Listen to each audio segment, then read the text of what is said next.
दोस्तों, एक समझदार रिश्ता वो होता है जिसमें कल की लड़ाई आज की गुफ्तगू पर और ताल्लुकात पर असरअंदाज ना हो। आजकल लोगों के रवैयों में एक अजीब सा बदलाव देखने में आ रहा है।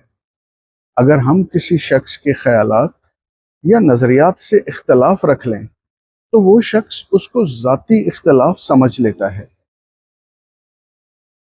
और नतीजा क्या निकलता है कि आपस की रंजिशें बढ़ना शुरू हो जाती हैं, इख्तलाफात बढ़ना शुरू हो जाते हैं, और कई दफ़ा तो बात लड़ाई झगड़े तक पहुंच जाती है।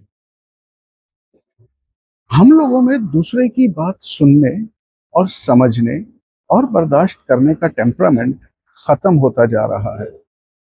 हम सिर्फ अपनी बात, ख़यालात, नज़रियात और अकायद को ही सही समझते हैं, और जो भी इनसे इख्तलाफ रखे उसको अपना मुखालिफ ही नहीं बल्कि बाज़ दफ़ा तो दुश्मन तक समझना शुरू कर देते हैं।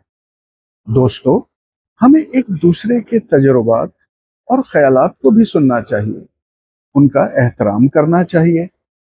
किसी भी बात से मुस्बत इख्तलाफ रखना एक बहुत ही सेहतमंदाना बात होती है।